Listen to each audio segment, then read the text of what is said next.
안녕하세요. 6월 24일 주일 새벽 예배를 하나님께 올려드립니다. 기도하십니다. 예수님 감사합니다.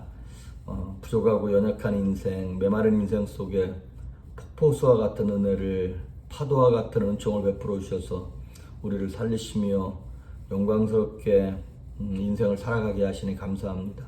영원한 천국의 소망을 두고 낙심하지 아니하며 담대하고 평안할 수 있도록 이 혼란하고 혼탁한 세상 속에서 주님을 의지하며 지혜를 얻을 수 있도록 회복시키시며 용기를 허락하여 주시옵소서. 말씀 가운데 함께 하시길 소망하며 예수님의 이름으로 기도했습니다. 아멘. 우리의 찬송가 397장, 새 찬송가 357장, 주 믿는 사람 일어나 찬양합니다. 주 믿는 사람 일어나 다 힘을 합하여 세상 모든 마귀를 다쳐서 멸하세. 저 앞에 오는 적군을 다 싸워 이겨라. 주 예수 믿는 힘으로 온 세상이 이기네.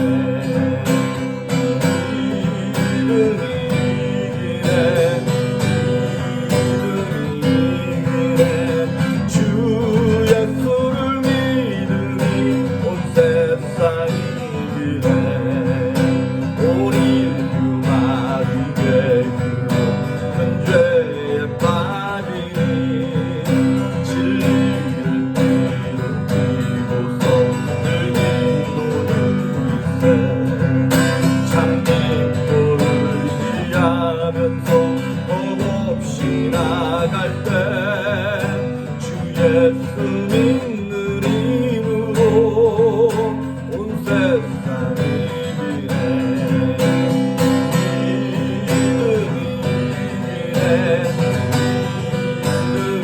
이기네. 주 예수를 믿으니 온 세상이 이기네. 끝까지 이긴 자에게 이 옷을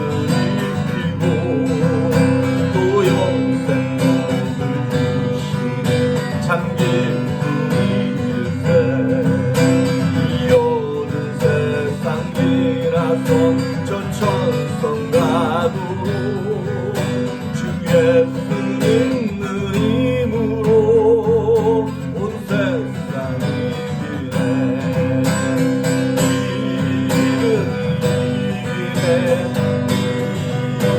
이기네. 주 예수를 믿으니 온 세상이 이기네. 오늘 우리에게 주시는 말씀은 마태복음 12장 43절에서 45절에 있는 말씀까지입니다. 우리 어제 내드린 숙제는 마태복음 11장부터 18장까지였죠. 그 중간에 들어가 있는 본문 12장 43절에서 45절이고요. 오늘 내드릴 숙제는 마태복음 19장부터 28장까지. 오늘 마태복음 다 끝내셔야 됩니다. 19장부터 28장까지. 자, 오늘 본문 제가 말씀 봉독해 올립니다. 12장 43절. 더러운 귀신이 사람에게서 나갔을 때 물 없는 곳으로 다니며 쉬기를 구하되 쉴 곳을 얻지 못하고 이에 이르되 내가 나온 내 집으로 돌아가리라 하고 와보니 그 집이 비고 청소되고 수리되었거늘 이에 가서 저보다 더 악한 귀신 7을 데리고 들어가서 거하니 그 사람의 나중 형편이 전보다 더욱 심하게 되느니라. 이 악한 세대가 또한 이렇게 되리라.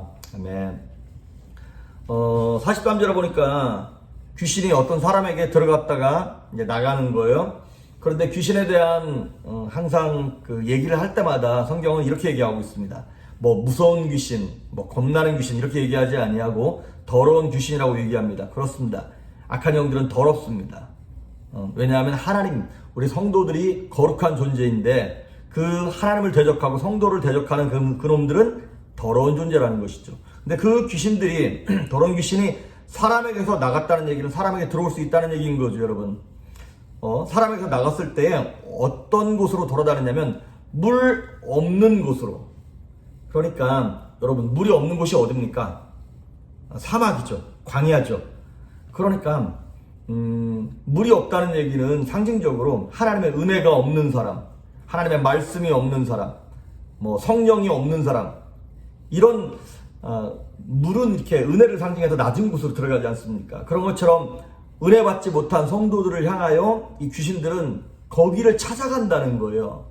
그래서 그곳에 들어가서 뭐 하냐면 쉴 곳을 얻는다는 거예요. 은혜 받지 못한 사람들에게 귀신이 들어가서 그놈들은 그곳에서 자기의 안식처를 삼는구나.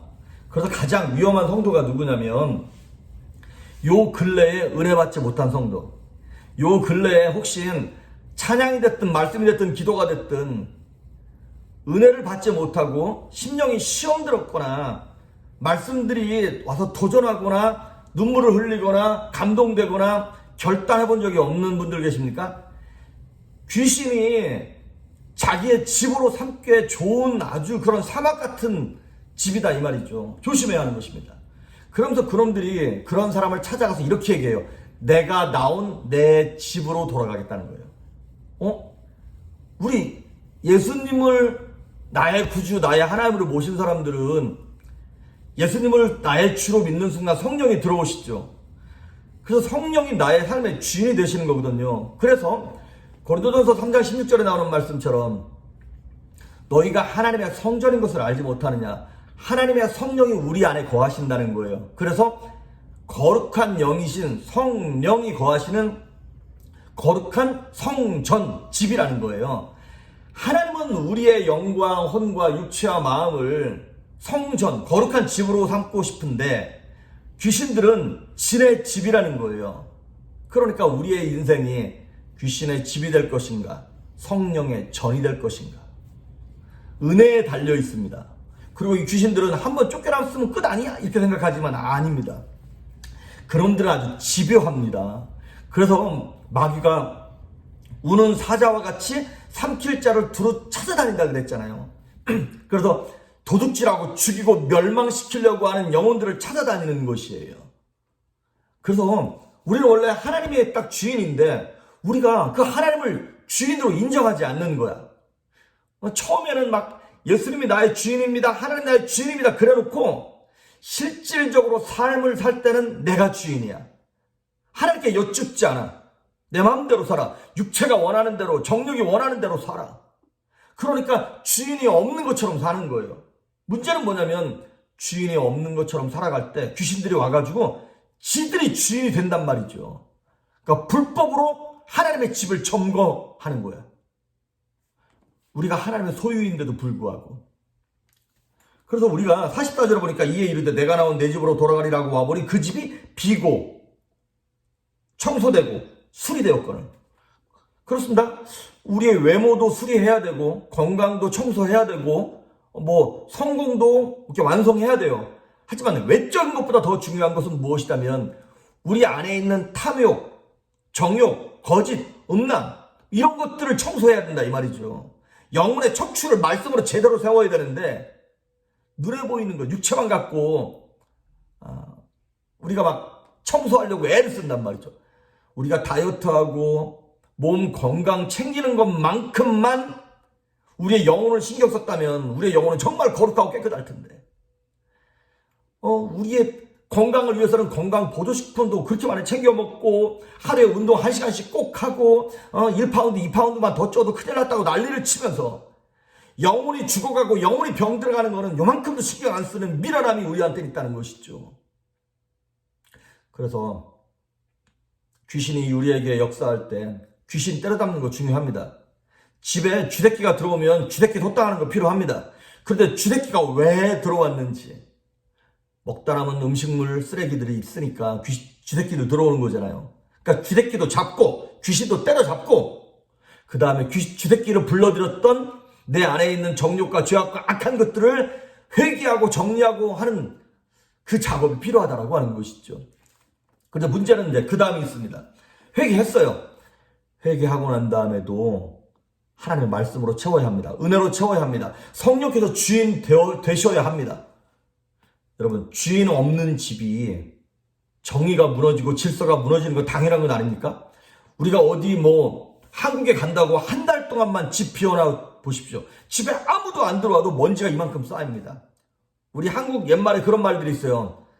사람이 사는 집은 아무리 허접해도 안 무너진다고. 그런데 아무리 좋은 집도 사람이 안 살면 무너진다고. 우리의 심령이 참 부족하고 연약해도 예수님을 늘 주인 삼고 하나님 도와주십시오라고 하는 그런 가난한 심령, 은혜를 사모하는 심령, 물을 사모하는 심령으로 살아가면 성령께서 주인 되셔서 우리를 붙잡아 주십니다. 마귀와 귀신들이 들어올 수 없고 역사할 수 없습니다. 그런데 내가 주인 되니까 은혜를 끊어버렸어. 하나님의 말씀을 끊어버렸어.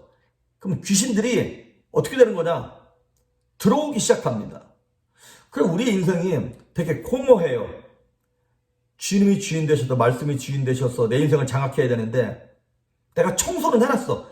회개를 해놓고 말씀이 딱 주인 되지 않으니까 내 육체의 정욕 뭐 이런 것들이 정리가 안 되는 거예요. 그러니까 영적인 진공 상태가 된다 이 말이죠.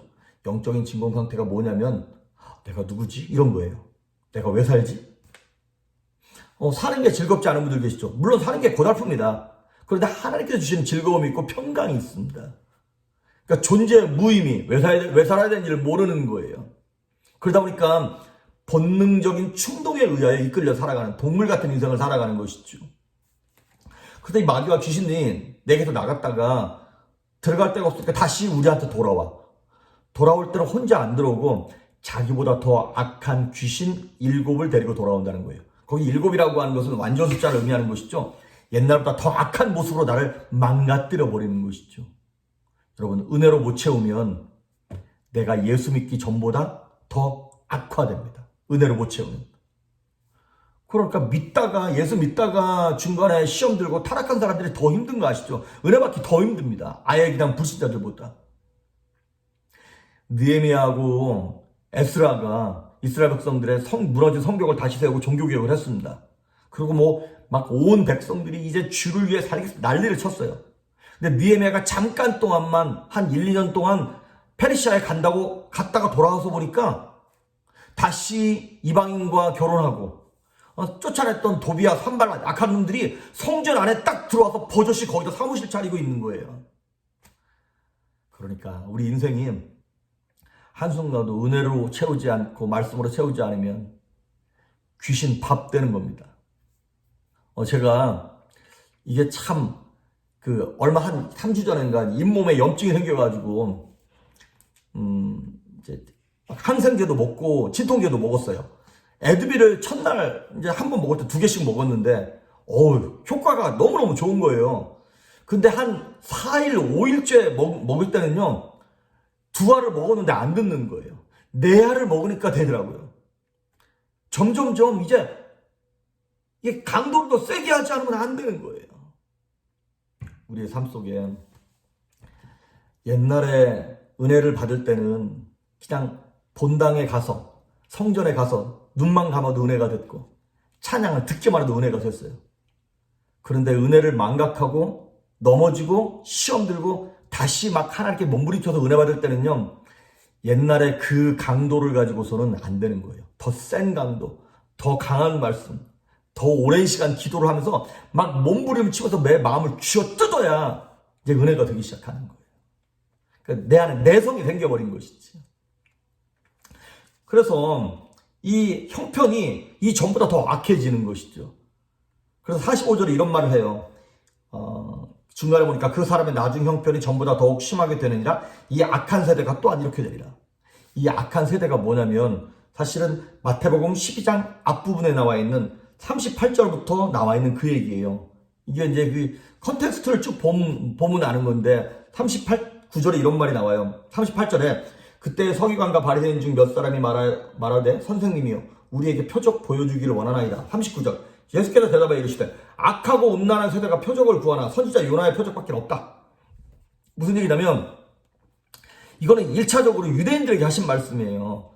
하나님께서 유대인들에게 은혜를 베풀어 주셨죠. 선민으로 뽑아주셨어요. 그래서 하나님의 진리의 말씀인 율법을 주셨어요. 그러면 그 율법을 가지고 정신 차리고 제사장 민족답게 거룩하게 살고 다른 민족들을 거룩하게 인도해야 되잖아요. 그런데 교만해져 버렸어. 그래서 처음에는 율법을 받고 선민으로서 거룩하게 살려고 애를 쓰다가 청소는 했는데 하나님을 계속 주인 삼고 살아가야 되잖아요. 그런데 바알을 주인 삼고 물질을 주인 삼고 자기가 주인 되어버린 거예요. 하나님께서 진리의 말씀을 주셔서 청소하게 한 목적을 망각해 버렸어요. 그러니까 예수님으로 채우고 은혜로 채워야 되는데 자기 의로 채워버린 거예요. 그러니까 버림받게 된다 이 말이죠. 그것이 1차적인 악한 세대. 그러니까 유대인들이 예수님의 기적을 봤거든요. 예수님의 하나님의 아들인 그 능력을 봤거든요. 그런데도 불구하고 야 다른 기적, 다른 표적 보여줘봐. 그랬더니 예수님 이렇게 말씀하셨어요. 요나의 표적, 요나의 기적 말고는 너희에게 줄 게 없다는 거예요. 요나의 표적이 무엇이냐면 요나가 물고기 뱃속에 3일 동안 들어갔다 나왔잖아요. 그런 것처럼 예수님께서 무덤 속에 3일 동안 들어갔다가 나오시는 그 십자가와 부활 외에는 우리에게 보여줄 표적이 없다는 것이에요. 그렇습니다. 1차적으로는 유대인이지만 2차적으로는 우리에게 하시는 말씀인 거예요. 예수님께서 우리에게 기적도 보여주시고 표적도 능력도 보여주셨어요. 집회 때마다 은혜도 주셨고 말씀으로 또 예배를 통하여 찬양을 통하여 그 많은 은혜를 주셨어요. 그런데 그 큰 은혜와 성령을 받고서도 우리의 존재적 목적, 하나님이 우리를 왜 부르셨는지, 왜 은혜를 주셨는지를 잊어버리고 망각하는 거예요. 그리고 내 마음대로 살아. 하나님께 주신 그 큰 은혜를, 십자가의 은혜를 가벼운 것으로 여기고 무시해버렸어요.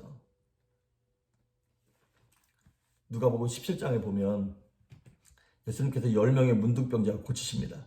근데 그 10명 가운데 한 명만 예수님께 돌아와서 예수님께 감사했다는 거예요. 그 예수님이 이렇게 말씀하셨어요. 이 10명의 은혜 받은 사람들 중에 이 이방인 한 사람 외에는 하나님께 영광을 돌리러 온 사람이 없구나. 네 믿음이 너를 구원했다. 이렇게 말씀을 하세요. 그러니까 그 치료받은 문둥병 환자는 치료받고 방을 깨끗하게 청소한 이후에 예수님을 주인으로 딱 삼은 거예요. 하나님께 영광을 돌리러 왔어요. 그때 예수님 말씀하시기를 네 믿음이 너를 구원했다. 그렇습니다. 우리의 삶 가운데 그럼 해답은 무엇이냐, 정답은 무엇이냐, 요나의 표적을 붙잡는 거예요. 다른 어떤 환경, 기적 이런 것들을 붙잡는 것이 아니라 내 삶에 어떤 하나님께서 물질의 은혜를 더 주셨나, 자녀의 축복을 주셨나 이런 것들을 증거 삼는 것이 아니라 내가 은혜 받은 그 십자가의 구원과 부활의 능력을, 그 성령 하나님을 내 삶의 주인으로 삼고 말씀을 부여잡고 예수님을 주인 삼고 살아가는 그 모습을 우리 하나님은 원하신다는 것이죠. 그래서 저와 여러분의 삶 속에 은혜를 받아도 귀신의 집이 될 수 있습니다. 왜? 성령 하나님을 주인 삼지 않으면, 말씀으로 주인 삼지 않으면 귀신들은 언제든지 내게 들어와서 역사합니다. 하지만 연약해도 부족해도 예수님 외에는, 이 십자가의 구원 외에는, 이 부활의 영광 외에는 내가 의지할 곳이 없습니다라고 하는 그 애통하는 심령, 가난한 마음으로 말씀을 사모하고 은혜를 사모하는 어린아이와 같은 심령으로 하나님께 나아가면, 예수님 그렇게 말씀하셨잖아요. 너희 마음이 어린아이와 같지 아니하면 구원받지 못한다는 거예요. 어린아이의 특징이 뭡니까? 의존성 아닙니까? 나 말씀만 의지합니다. 예수님만 의지합니다. 성령 하나님만 바라봅니다라고 하는 그 가난한 심령, 애통하는 마음으로 갔을 때 내 심령이 성령에 거하시는 거룩한 절이 될 줄 믿습니다. 오늘 하루도 말씀 붙잡고 예수님과 함께 동행하며 성령 충만할 수 있기를 주의 이름으로 축복합니다. 기도하십니다. 예수님 감사합니다. 교만한 마음, 나를 드러내는 마음이 아니라 정말 어린아이와 같은 심령으로 예수님 말씀해 주십시오. 성령님 은혜를 주십시오. 나를 붙잡아 주십시오라고 하는 심령으로 어린아이처럼 주님께 나아가 예수님이 나의 주인 되시는 인생 살아갈 수 있도록 은혜를 베풀어 주시옵소서. 오늘 하루도 성령께서 내 삶의 주인 되시길 하기를 소망하며 예수님의 이름으로 기도했습니다. 아멘.